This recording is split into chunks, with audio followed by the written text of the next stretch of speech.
Exodus chapter 10 verse 1 to 29.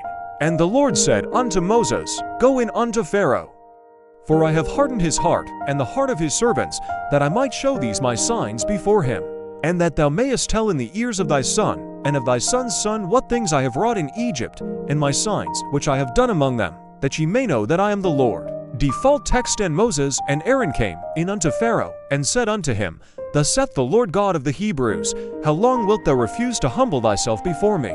Let my people go, that they may serve me. Else, if thou refuse to let my people go, behold, tomorrow will I bring the locusts into thy border, and they shall cover the face of the earth, that one shall not be able to see the earth. And they shall eat the residue of that which has escaped, which remaineth unto you from the hail, and shall eat every tree which groweth for you out of the field. And they shall fill thy houses, and the houses of all thy servants, and the houses of all the Egyptians, which neither thy fathers nor thy fathers' fathers have seen since the day that they were upon the earth unto this day. And he turned himself, and went out from Pharaoh.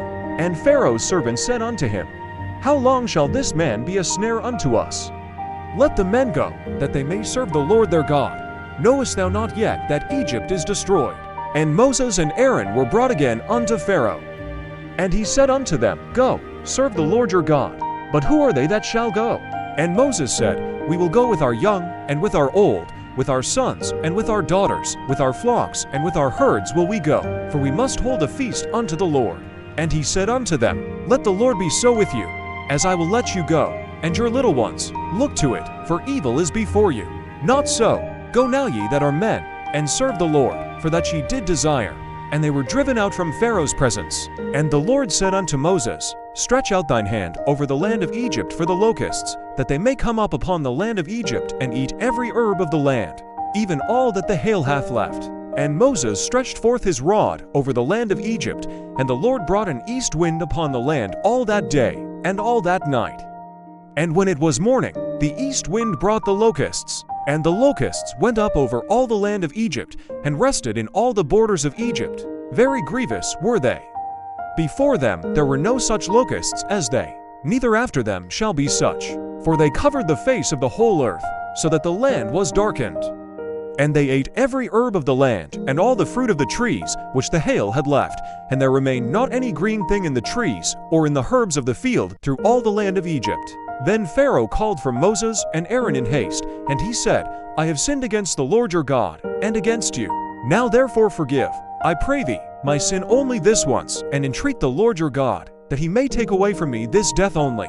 And he went out from Pharaoh, and entreated the Lord. And the Lord turned a mighty, strong west wind, which took away the locusts, and cast them into the Red Sea.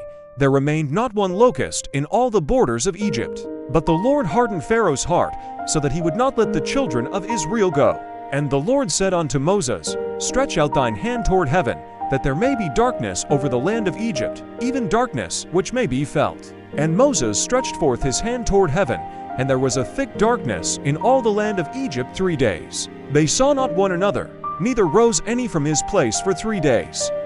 But all the children of Israel had light in their dwellings. And Pharaoh called unto Moses, and said, Go ye, serve the Lord.